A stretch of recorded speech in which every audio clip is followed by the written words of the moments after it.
Very good morning दोस्तों। मैं Naseem maths classes में आप लोगों का एक बार फिर से स्वागत करता हूं। हम टाइम स्पीड एंड डिस्टेंस का आज पहला लेक्चर शुरू कर रहे हैं। इसको टाइप वाइज बनाकर पढ़ेंगे। आप लोग प्लीज़ वीडियो को एंड तक देखिएगा, आपका ज़रूर फ़ायदा होगा। अगर आप कॉम्पिटिटिव एग्ज़ाम्स की तैयारी कर रहे हैं, आपके लिए ही एक वीडियो है। तो शुरू करते हैं हम लोग टाइम एंड डिस्टेंस। ठीक है, टाइम एंड डिस्टेंस का हम लोग पूरा बेसिक जो होता है आपका बेटा, वो एक फॉर्मूले की चारों तरफ घूमता है, जो होता है चाल बराबर दूरी बटे समय। पूरा का पूरा चैप्टर इसी के चारों ओर घूमता है। चाल क्या होता है? इकाई समय में चली गई दूरी को किसी व्यक्ति की चाल कहते हैं। इकाई समय यानी यूनिट टाइम। आप एक घंटे में कितना चलते हैं, एक मिनट में कितना चलते हैं, या एक दिन में, जो भी आपका यूनिट माना गया हो। क्वेश्चन में अगर वो मीटर प्रति सेकंड कह रहा है तो 1 सेकंड, किलोमीटर प्रति घंटा कह रहा है तो 1 घंटे। 1 घंटे में अगर आप 60 किलोमीटर चलते हैं तो आपकी चाल 60 किलोमीटर प्रति घंटे कहलाती है। अगर आप 2 घंटे में 20 किलोमीटर चलते हैं तो 1 घंटे में आप 10 किलोमीटर चलेंगे। इसका मतलब आपकी चाल 10 किलोमीटर प्रति घंटे हो गई। तो ये सारी बातें आप बेहतर तरीके से जानते हैं। इनको हम बार बार बताकर आपका टाइम वेस्ट नहीं करेंगे। हम काम की बातें करते हैं आज। ठीक है, अब इम्पोर्टेंट बात ये समझिए, चाल बराबर दूरी बटे समय। बेटा एक बात बताइएगा, हम आज फर्स्ट टाइप डिस्कस करेंगे। आपका फर्स्ट टाइप क्या है? फर्स्ट टाइप देखिएगा आप मेरे से। मैं ये कह रहा हूं कि अगर आप इस बात को ध्यान से देखें कि ये जो दूरी है, जो डिस्टेंस है, अगर मैं इसको स्थिर कर दूं, क्या कहने का मतलब है? मान लीजिए मैं अभी कानपुर में हूं और मुझे लखनऊ जाना है। लखनऊ, ठीक है। मुझे पता है कि कानपुर से लखनऊ की दूरी अराउंड 100 किलोमीटर होगी। तो आप ये बताइए, एक आदमी अगर 60 किलोमीटर प्रति घंटे की चाल से जाए, हम 120 किलोमीटर लिए ले रहे हैं इसकी दूरी, और एक आदमी 80 किलोमीटर प्रति घंटे की चाल से जाए, तो आप कहोगे जब वो 60 किलोमीटर की चाल से जाएगा तो उसको 2 घंटे का समय लगेगा, और जब वो 80 किलोमीटर प्रति घंटे की चाल से जाएगा तो उसको 1.5 घंटे का समय लगेगा। ठीक है, यहाँ से हमको क्या पता चला कि अगर हमने अपनी चाल को परिवर्तित किया स्थिर दूरी के लिए तो हमारा समय भी परिवर्तित होता है। और ये परिवर्तन किस तरह होता है? चाल के बढ़ने पर समय घटता है। अगर आप चाल बढ़ाते हो तो समय घटता है। सेम एज अगर आप चाल को कम करते हो तो समय बढ़ जाता है। इससे ये पता चलता है बेटा कि अगर हम बराबर दूरी के लिए अगर हम चाल को देखें, तो हम स्पीड लिख रहे हैं इस बार, तो जो स्पीड होता है वो लगने वाले समय के व्युत्क्रमानुपाती। व्युत्क्रमानुपाती का मतलब है इनवर्सली प्रोपोर्शनल होता है। सिर्फ इतनी सी बात आपको ध्यान में रखकर पूरा क्वेश्चन जो टाइम एंड डिस्टेंस है उसको रेशियो पर हम कन्वर्ट कर देंगे। ठीक है, सारी चीज़ें हम रेशियो से ही लगाएंगे। इन्हीं फॉर्मूलों का इस्तेमाल करके हम दूसरा और तीसरा टाइप बनाएंगे। सारे के सारे टाइम, स्पीड एंड डिस्टेंस के क्वेश्चन इसी रेशियो मेथड से लग जाते हैं। कुछ एक्सेप्शन भी है, उनको भी हम डिस्कस करेंगे, लेकिन 90% क्वेश्चन इसी टाइप में कंप्लीट हो जाते हैं। ठीक है, टाइप फर्स्ट आपका 60% क्वेश्चन कंप्लीट करता है। उसके बाद के जो क्वेश्चन हैं वो टाइप 2 में आते हैं, वो भी डिस्कस करेंगे। आज हम लोग केवल टाइप 1 पे रहेंगे। तो टाइप 1 क्या है कि स्थिर दूरी के लिए चली गई अलग अलग जो स्पीड होती है वो उसके द्वारा लिए गए समय के व्युत्क्रमानुपाती होता है। और इसी का इस्तेमाल करके हम एक फार्मूला डिटेक्ट करेंगे। बहुत तेजी से हम लोग इस फार्मूले को डिटेक्ट करेंगे। आप देखिएगा मैं क्या करने जा रहा हूँ। ये थ्योरी बहुत इंपॉर्टेंट है। कुछ लोग सोचते हैं सर डायरेक्ट क्वेश्चन पे आ जाइए, आखिर ये थ्योरी क्यों? तो थ्योरी आप अगर चीज़ों को क्रमबद्ध तरीके से नहीं पढ़ेंगे तो आपके दिमाग में वो प्रॉपर तरीके से आएगा नहीं। जैसे आप हाई स्कूल, इंटर में चीज़ों को फॉर्मूला पढ़ते थे, उसका डेरिवेशन पढ़ते थे, उसी तरह से आप प्रॉपर वे में चीज़ों को पढ़ेंगे तो आपके दिमाग में अच्छे से आएगा। ठीक है, तो आप देखिएगा, मैं मानता हूँ कि यहाँ से यहाँ तक की दूरी, सपोज दैट ए और बी ले लेता हूँ मैं। यहाँ कोई दूरी है, डिस्टेंस डी है। एक आदमी S1 चाल से चलता है और उसको T1 समय लगता है। दूसरा आदमी S2 चाल से चलता है, तो जाहिर सी बात है उसके वाला लगने वाला समय भी बदल जाएगा।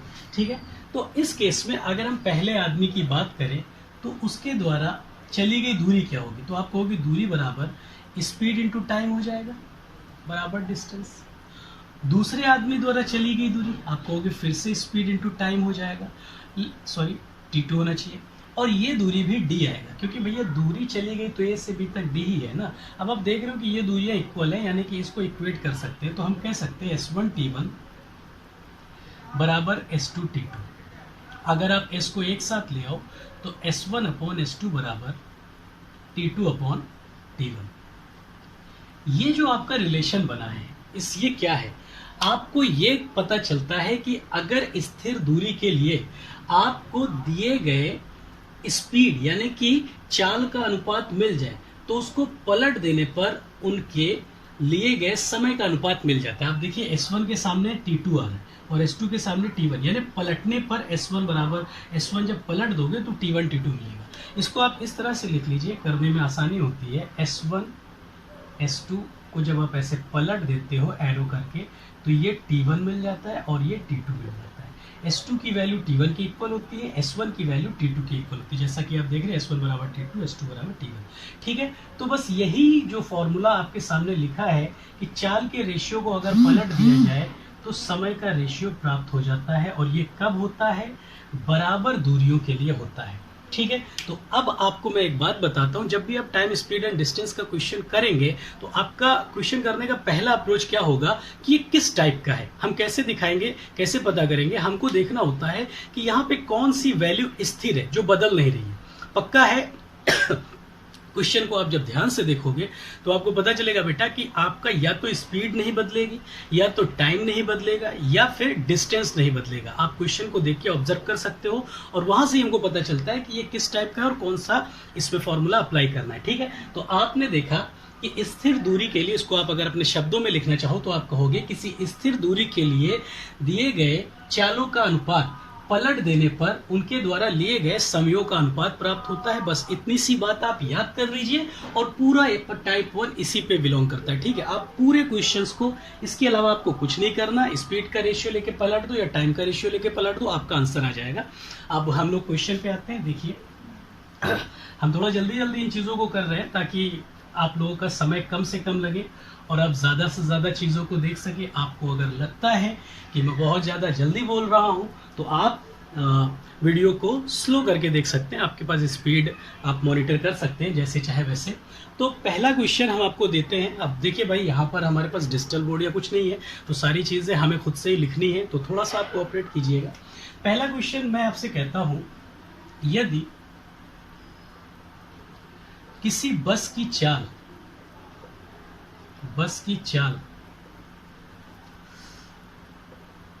3:5 के अनुपात में बढ़ती है तो बताइए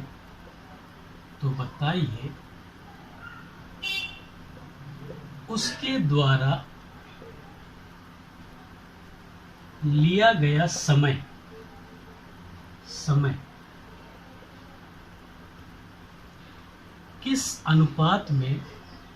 किस अनुपात में बढ़ या घट जाएगा। इतना छोटा सा क्वेश्चन आपसे पूछा गया है। ऐसा भी क्वेश्चन पूछा जा सकता है, कोई ऐसी बड़ी बात नहीं है। आप प्रीवियस ईयर की बुक उठाएंगे तो आपको मिल जाएंगे ऐसे भी छोटे छोटे क्वेश्चन। कह रहा है कि यदि कोई बस अपनी चाल 3:5 से बढ़ा लेता है, यानी 3 से 5 कर लेता है, तो उसके द्वारा लिए गए समय का अनुपात किस अनुपात में बढ़ या घट जाएगा।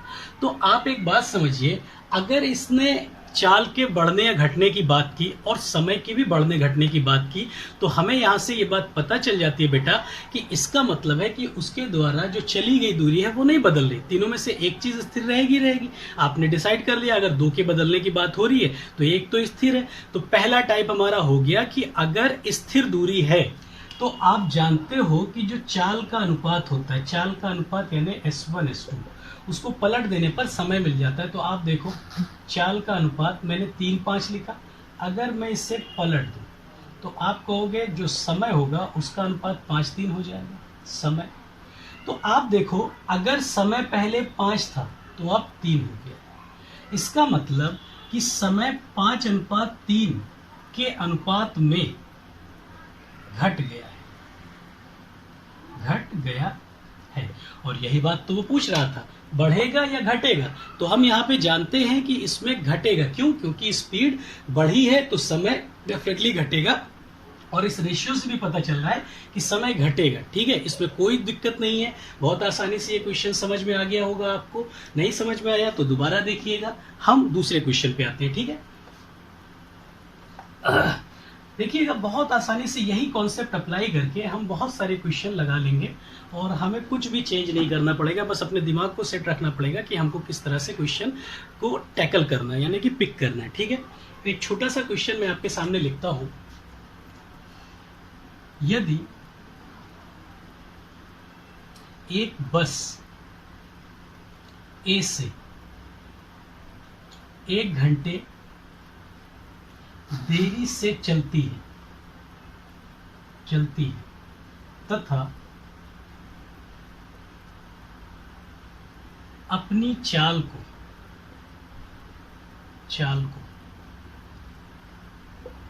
2:3 से बढ़ाकर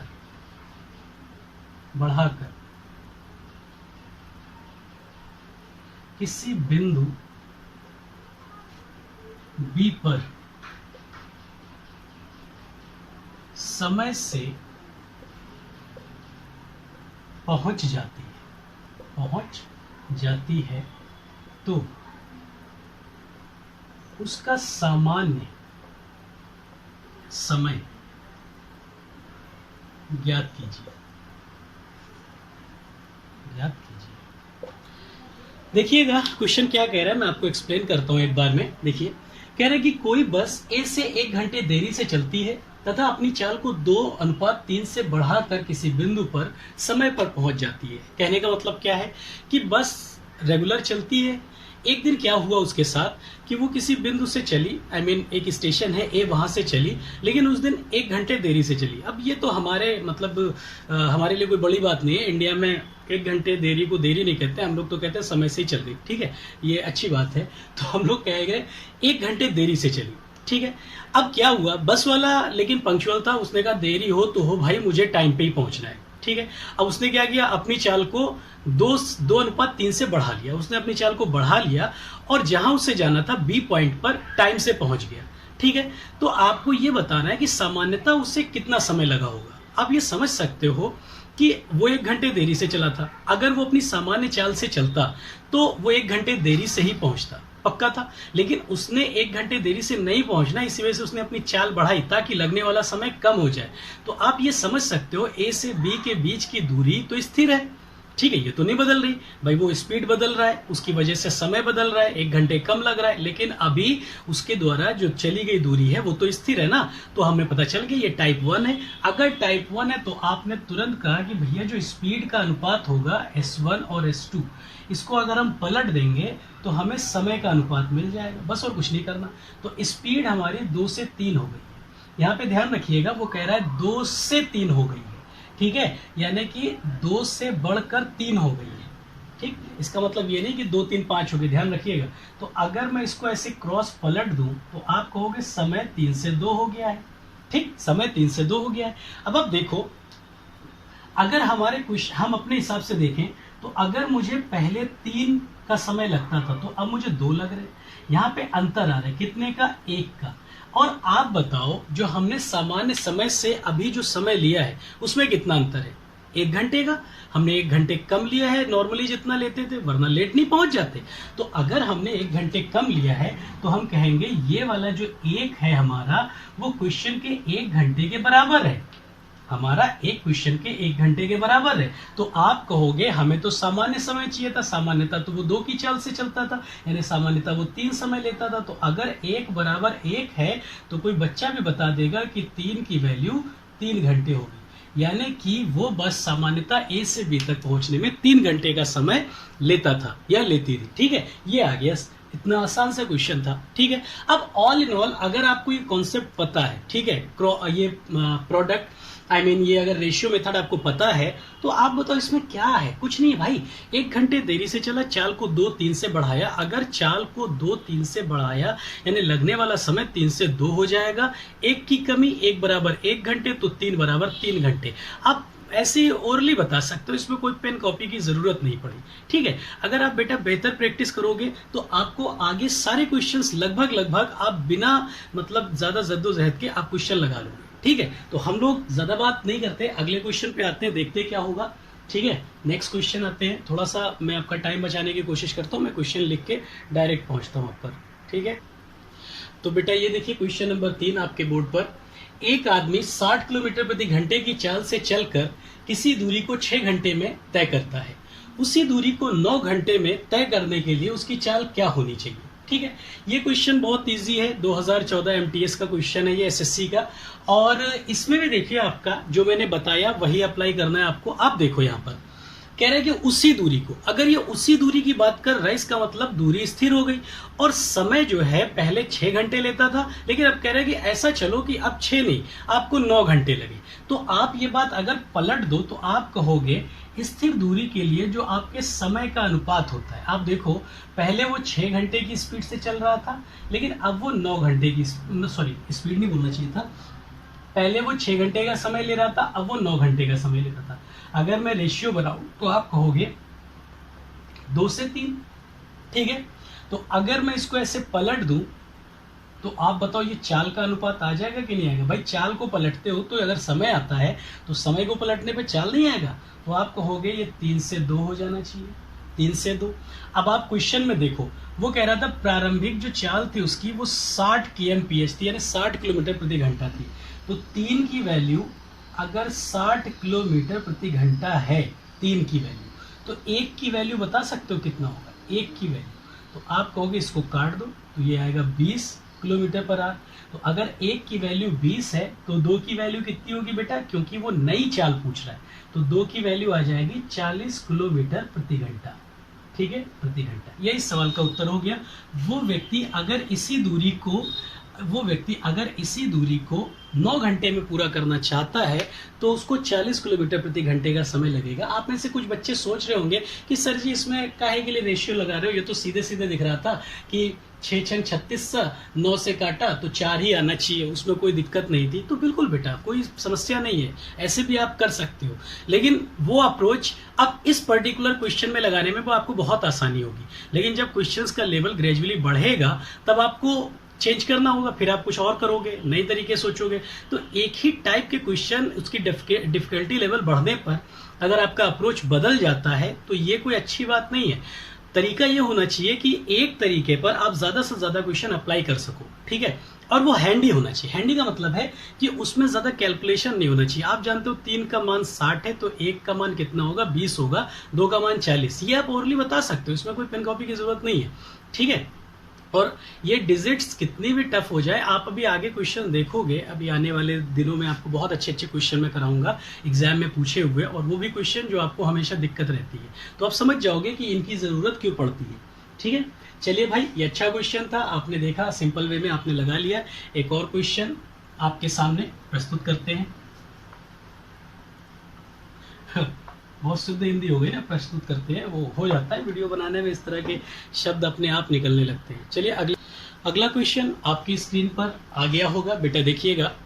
कह रहा है 2 आदमी एक साथ किसी दूरी को तय करना प्रारंभ करते हैं। दोनों की चाल क्रमशः 4 किलोमीटर प्रति घंटा तथा 3 किलोमीटर प्रति घंटा है। तब पहला आदमी दूसरे से आधे घंटे पहले पहुंच जाता है, मतलब एक साथ शुरू करते हैं और पहला आदमी क्योंकि इसकी चाल ज्यादा है तो वो आधे घंटे पहले पहुंच जाता है। तो कह रहा है कि उनके द्वारा चली गई दूरी, ऑल इन ऑल मतलब वो स्टार्टिंग पॉइंट और एंड पॉइंट के बीच की दूरी पूछ रहे हैं, टोटल दूरी कितनी चलती है। तो आप बेटा इस बात को समझ सकते हो कि अगर दोनों एक साथ चलते हैं और एक ही जगह जा रहे हैं तो दोनों बराबर दूरियां ही तय करेंगे, चाहे वो जल्दी जाए चाहे देर में पहुंचे। तो अगर वो बराबर दूरियां ही तय कर रहे हैं तो स्थिर हो गया दूरी। ठीक है, अब हम कहेंगे उनकी चाल का अनुपात, तो हम क्या करेंगे, चाल का अनुपात निकालेंगे। ये हमारा पहला आदमी है और ये है दूसरा। तो पहले आदमी की चाल है 4 किलोमीटर प्रति घंटा और दूसरे की चाल है 3 किलोमीटर प्रति घंटा। तो आप अगर देखो इसका रेशियो तो ये हट जाएगा, रेशियो यही आ जाएगा। तो अगर मैं इसको ऐसे पलट दूं तो आप देखोगे कि ये जो 3 से 4 बना, ये लगने वाला समय हो जाएगा। राइट, अब आप एक बात बताओ, कह रहा है कि पहला आदमी दूसरे से आधे घंटे पहले पहुंच जाता है, यानी कम समय लेता है। आप इस चीज को यहां से देखो, इनके बीच का गैप कितना, ये पहले आदमी का समय है दूसरे का, यहाँ पे तो गैप हमें 1 यूनिट का दिख रहा है, लेकिन क्वेश्चन में 1 यूनिट आधे घंटे के बराबर है। या आप आधे घंटे ना लिख के आप 30 मिनट लिख दो, चलो आधे घंटे लिख दो, आधे घंटे के बराबर। ठीक है। तो आपसे कह रहा है कि कितनी दूरी वो तय करते हैं। अब बेटा चाहे आप 3 की वैल्यू निकाल लो, चाहे आप 4 की वैल्यू निकाल लो, फर्क नहीं पड़ता, आपको दूरी चाहिए। तो आप जब इसकी वैल्यू निकालोगे तो आपको समय मिलेगा, और उस समय का स्पीड से अगर गुणा कर दोगे तो आपको चली गई दूरी आ जाएगी। तो अब आप देखो एक बात समझो, हम अगर 3 निकालते हैं तो हमें 1.5 घंटे मिलेंगे, 4 निकालेंगे तो 2 घंटे मिलेंगे। तो आप ये 4 की वैल्यू निकाल लो, 2 घंटे। तो 2 घंटे में 3 की स्पीड से कितना चलेगा? आप बताओ बेटा, दूरी 2 घंटे में 3 की स्पीड से कितना चलेगा? 6 किलोमीटर ही चलेगा मेरे हिसाब से। तो यही आंसर आ जाएगा आपका, खत्म हो गया। आप इधर से भी निकालते हो तो यही आता। कैसे आता? 1.5 घंटे।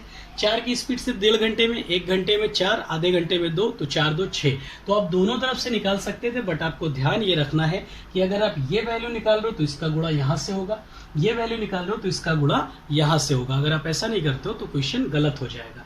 ठीक है, तो आपने देखा इतना सामान्य सा क्वेश्चन। आपको ये भी बता दूं, ये भी आपका 2014 एसएससी का क्वेश्चन है। 2014 एसएससी में पूछा गया क्वेश्चन है, शायद हायर सेकेंडरी में था या 10+2 का था, या मल्टीटास्किंग का मुझे याद नहीं है, बट 2014 का क्वेश्चन है ये। तो आप देखो इतने सामान्य से क्वेश्चन भी एग्जाम में पूछे जाते हैं। आपकी अप्रोच अगर सही हो तो आप सही ढंग से निकाल सकते हैं। आपने देखा कि चाल 4 से 3 हो रही, यानी कि लगने वाला समय 3 से 4 हो जाएगा। इनके बीच का गैप 1 यूनिट है, जो कि आधा दिया है, तो 1 बराबर आधा, तो 4 बराबर 2। 3 की स्पीड से 2 घंटे में 6 किलोमीटर, यही आपका उत्तर हो गया। पूरा क्वेश्चन इतनी आसानी से आपने लगा दिया। ठीक है, आगे बढ़ते हैं, एक और क्वेश्चन करते हैं। आपको बताऊं बेटा कि इसी टाइप में आपका वो पता होगा, एक जगह से 2 गोलियां चलती हैं या बसें निकलती हैं, वो क्वेश्चन हो गया। स्टॉपेज वाले क्वेश्चन, मतलब रुक रुक के, हर घंटे आधे घंटे रुक के, ऐसा कुछ करके, वो क्वेश्चन। ट्रेन का एक्सीडेंट का क्वेश्चन, और वेरियस टाइप के क्वेश्चन सारे के सारे टाइप 1 में ही कवर हो जाते हैं। आपको जान के आश्चर्य होगा कि इसमें सब लग जाते हैं लगभग। जब ये टाइप 1 खत्म होगा तो आप देखोगे कि आपकी मुश्किल आधे से ज्यादा तो हल हो गई टाइम, स्पीड एंड डिस्टेंस की। आप जिन क्वेश्चंस को करने के लिए अलग अलग फॉर्मूले रटते हो, वो सारे इसी से लग जाएंगे। ठीक है, इसमें कोई दिक्कत की बात नहीं है। तो आज की क्लास का 5वां क्वेश्चन आप देखो क्या होगा। 5th क्वेश्चन मैं लिखता हूं क्वेश्चन। तो बेटा देखिए, ये क्वेश्चन आपके बोर्ड पर आ गया है। कह रहा है एक बस किसी दूरी को 12 घंटे में पूरा करती है। आरंभ की आधी यात्रा 22 किलोमीटर प्रति घंटे की चाल से तथा अंत की आधी यात्रा 26 किलोमीटर प्रति घंटे की चाल से चलती है, तो चली गई दूरी ज्ञात कीजिए। इतना सा क्वेश्चन कह रहा है कि एक बस को कोई यात्रा करनी है जिसके लिए कुल उसे 12 घंटे का समय लगता है। उसने जब चलना शुरू किया तो प्रारंभ की आधी यात्रा उसने 22 किलोमीटर की चाल से तथा आगे की आधी यात्रा 26 किलोमीटर की चाल से तय की। तो वो कह रहा है कि इस हिसाब से उसने जितनी भी दूरी तय की है वो आप बताइए। अब आप देखो यहाँ पर भी हम क्या करेंगे पहला टाइप यहाँ अप्लाई करेंगे। कैसे करेंगे देखो, आप समझो। ये कह रहा है आधी यात्रा। आधी यात्रा का मतलब बेटा एक बात तो आप सभी लोग समझ लो इस बात को कि आधी यात्रा का मतलब ये नहीं होता है कि 6 घंटे 22 और 6 घंटे। आधी यात्रा का मतलब होता है अगर वो 10 किलोमीटर चलता है तो 5 22 की स्पीड से और 5 26 की स्पीड से चलता है। तो ऑल इन ऑल अगर मैं मान लूं कि वो ए से बी तक गया होगा, ए से बी तक, और आधी दूरी बीच में कोई बिंदु सी है, तो इस दूरी को वो 22 की स्पीड से और इस दूरी को वो 26 की स्पीड से चला होगा। तो बेटा एक बात बताओ, अगर ये दूरी आधी आधी है, आधी तो है तो बराबर ना, तो इसका मतलब बराबर दूरी को ही वो एक बार 22 की स्पीड से और एक बार 26 की स्पीड से तय करता है। अगर इसका रेशियो निकाल ले और पलट ले तो समय पता चल जाएगा। तो हमें पता चल जाएगा कि 22 किलोमीटर की स्पीड से कितना समय और 26 किलोमीटर की स्पीड से कितना समय लगेगा। ठीक है, तो आप उसी में इस 12 को बांट देना और समय निकल जाएगा। तो हम इसको कैसे निकालेंगे, आप ऐसा करोगे कि चाल का अनुपात बना लोगे। तो आप कहोगे 22 किलोमीटर प्रति घंटा और 26 किलोमीटर प्रति घंटा। आप रेशियो जब बनाओगे इसका तो आ जाएगा 11 से 13 का। मैं इसको पलट देता हूँ। पलटने पे आपने देखा कि समय का अनुपात 13 से 11 का आ गया। ये आपके समय का अनुपात है, समय का अनुपात। अब देखो अगर ध्यान से तो 13 और 11 मिलकर कितना होता है 24, और हमारा 24 यूनिट क्वेश्चन के 12 घंटे के बराबर। भाई टोटल 24 लग रहा है और क्वेश्चन में 12 घंटे, तो यानी कि हमारा 24 यूनिट 12 के बराबर है। इससे ये पता चलता है कि हमारा एक यूनिट क्वेश्चन के आधे घंटे के बराबर है। भाई हाफ हो रहा है, देखिए 12 का डबल 24 या 24 का आधा। तो अब हम चाहे इसको निकाल लें चाहे इसको निकाल लें, आंसर आ जाएगा। आप देखो यहाँ पर मैं 13 का मतलब निकालता हूँ, 13 कितना हो जाएगा, तो आप कहोगे इस हिसाब से 13 यूनिट आधा हो जाएगा। अब बताओ 7 दूनी 14 होता है, यानी 6.5 घंटा आएगा कि नहीं आएगा, बताओ, आप ही बताओ। 6.5 घंटा, ठीक है, या 6 घंटे 30 मिनट, जैसा भी आपको सही लगे। अब एक बात बताओ, ये वाला समय जो लगाया है वो कौन सी चाल के लिए लगाया है, तो आप कहोगे ये वाला 22 किलोमीटर प्रति घंटा, ठीक है। तो आप बताओ 22 किलोमीटर प्रति घंटे की चाल से अगर आप 6.5 घंटे चलते हो तो आधी दूरी तय कर लेते हो, ठीक है। तो हम ये कह रहे हैं कि हम 6.5 घंटे क्यों, हम अगर 13 घंटे चल ले पूरा 22 की स्पीड से, तो हम पूरी दूरी नहीं तय कर लेंगे, हमको तो पूरी दूरी चाहिए। फिर से समझिएगा, मैं 22 किलोमीटर प्रति घंटे के हिसाब से 6.5 घंटे चलता हूं तो मैं आधी दूरी पा जाता हूं। तो मैं 6.5 की जगह अगर डबल समय कर दूं, 13 कर दूं, तो 22 में ही हमको पूरी दूरी नहीं मिल जाएगी। तो हमारी कुल जो डिस्टेंस आएगी बेटा, डिस्टेंस बराबर हो जाएगी 22 गुणे 13 किलोमीटर, यही हमारा उत्तर हो जाएगा। गुणा कर दो, 13 दूना 26, 2 13 दूना 26, 26 और 2 28। फिर से देख लेते हैं, 13 दूना 26, 6 आ गया, कैरी 2 आ गया, 13 दूना 26, 2 28, तो 28 ये आ गया 286 किलोमीटर। 286 किलोमीटर की दूरी इन टोटल उसने तय की। कुछ लोगों को हो सकता है डाउट हो कि ये 13 कैसे आ गया, तो बेटा मैं फिर बता रहा हूं, उसने 22 की स्पीड से 6.5 घंटे की दूरी तय की और 26 की स्पीड से 5.5 घंटे तय की है। तो मैं अगर आधी दूरी निकाल ले रहा हूं तो कोई जरूरी थोड़ी नहीं है कि इसको 5.5 से गुणा करूं, वैल्यू तो सेम आएगी, तो हम इसी को डबल कर देंगे। तो डबल करने का मतलब है कि हम 6.5 को ही 13 कर दें तो काम हो जाएगा हमारा। दूसरी इंपॉर्टेंट बात यहाँ पे ये समझ लीजिए, कुछ बच्चे ऐसी नादानी कर देते हैं कि यहाँ पर ये 13 की वैल्यू 6.5 आई, पता चला उसने 11 से गुणा कर दिया 6.5 से, तो आंसर बदल जाता है। 11 से नहीं गुणा करना है बेटा, क्योंकि ये जो 6.5 आ रहा है ये रियल टाइम आ रहा है, रियल टाइम। तो अगर ये रियल टाइम है तो इसको भी रियल वैल्यू से गुणा करेंगे, यानी कि 22 से गुणा करेंगे। इसी वजह से मैंने इसको पूरा सही से 22 किलोमीटर प्रति घंटा लिख रखा है, ताकि आपको इसमें डाउट ना हो, ठीक है। पसीने की कोई दिक्कत नहीं है, आपको पसीना बहुत दिख रहा होगा, गर्मी हो रही है, फैन बंद कर रखा है मैंने, वरना मेरी आवाज आपको प्रॉपर वे में नहीं मिलती। एनीवे, आप देखिए यहाँ पर डिस्टेंस कितना आ गया, 286। तो ऑल इन ऑल आपको क्वेश्चन कुछ नहीं करना था, ये भी बेटा आपका 2012 का क्वेश्चन है एसएससी का, ठीक है। हमने एसएससी का ही क्वेश्चन ज्यादातर पिक किया ताकि आपको पता चले कि क्या एग्जाम में ऐसे क्वेश्चन आते भी हैं, क्योंकि आप जब आर.एस. अग्रवाल और एस.डी. यादव, ज्यादातर आप यही बुक लगाते हो, जब आप आर.एस. अग्रवाल एस.डी. यादव में जाके लगाओगे ना, तो आपको शुरुआत में पता ही नहीं चलेगा कि ऐसे क्वेश्चन भी होते हैं। आप तो वहां पे लगाओगे तो वो कहेगा कि चाल इतने किलोमीटर प्रति घंटा है, मीटर पर सेकंड में बना दूं, ठीक है, या एवरेज स्पीड दे देता है शुरुआत में। तो आप रियलिटी से अभी आप दूर हैं, आप आर.एस. अग्रवाल एस.डी. यादव लगा के क्वेश्चन को मतलब आप एग्जाम क्रैक नहीं कर पाओगे, ठीक है।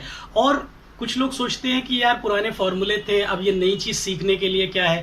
तो बेटा आप इस बात को दिमाग में बसा लो, अगर आप नई चीजों को सीखने में आपको थकावट लग रही है या आप असक्षम हैं, तो आप ये समझ लीजिए कि आप सिलेक्शन से कोसों दूर हैं।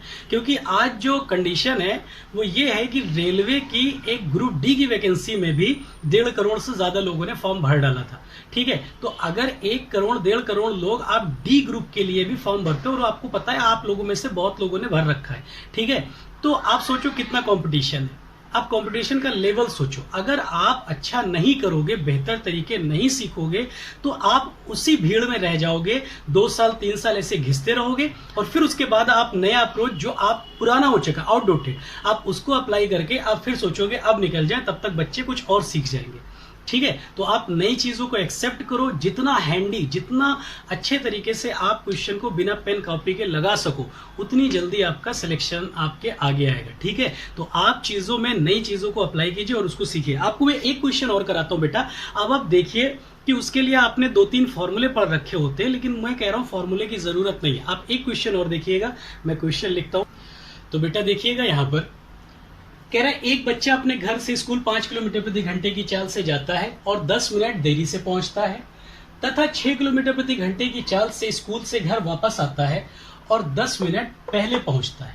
घर से स्कूल के बीच की दूरी ज्ञात कीजिए। बड़ा आसान क्वेश्चन है, कई बार और कई बुक्स में देखने को मिलता है, प्रोबेबली इस टाइप के क्वेश्चन हर बुक में मिलते हैं, ठीक है। एग्जाम में भी आया हुआ है, टाइम हो सकता है कुछ डिजिट्स में ऊपर नीचे हो, लेकिन इस तरह के क्वेश्चन एग्जाम में भी बहुत बार पूछे गए हैं। इसको लेने की एक खास वजह है। ये क्वेश्चन आप लगा सकते हो, कोई दिक्कत नहीं है, लेकिन कुछ बुक्स में इस क्वेश्चन को करने के लिए एक फॉर्मूला दिया होता है।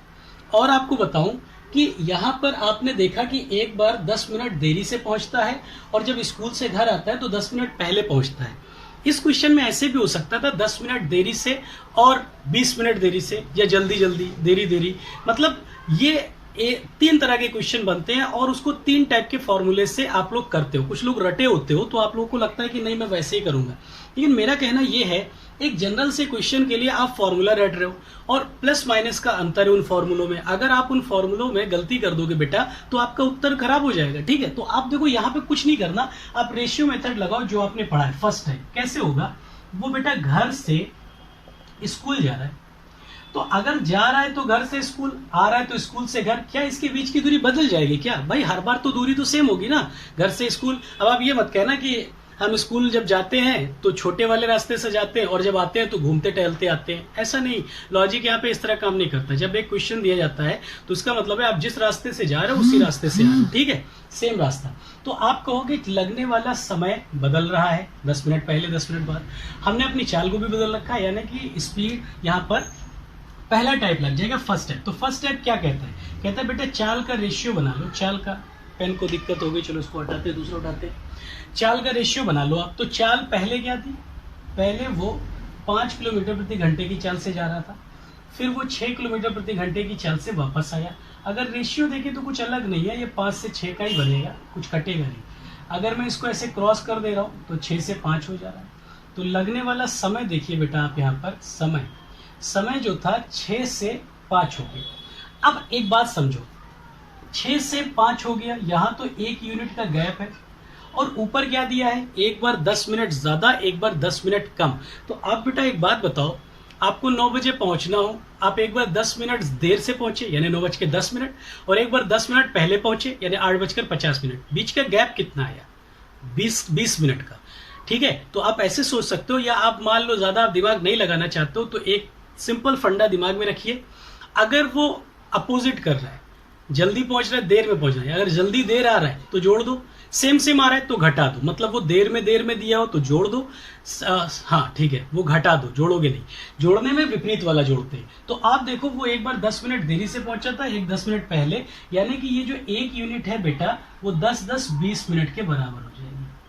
तो अगर 1 यूनिट 20 मिनट के बराबर है तो आप बता सकते हो 6 यूनिट कितने मिनट के बराबर होगा? अगर मैं 20 से गुणा करूं तो 6 दूनी 12, 120 मिनट। और कोई चाइना का बच्चा भी बता देगा कि 120 मिनट का मतलब है 2 घंटे, ठीक है। यानी कि इसमें आपको पता चल गया 2 घंटे का समय लगता है। आप बताओ 5 की चाल से 2 घंटे में आप कितना चलोगे? तो आपको पता चल जाएगा 10 किलोमीटर चलोगे, यानी उसके घर से स्कूल की दूरी 10 किलोमीटर। कुछ लोग को ये नहीं समझ में आएगा तो आपको ये बता दूं कि जो डिस्टेंस होता है वो स्पीड इनटू टाइम होता है। तो स्पीड हमारा है कि इसके हिसाब से 5 किलोमीटर गुणे टी कितना है? 2 घंटे, तो आ जाएगा 10 किलोमीटर की दूरी। ये आपका उत्तर हो जाएगा। आप इधर से निकालते हो तो 6 से गुणा करते तब भी आपको 10 किलोमीटर ही प्राप्त होता।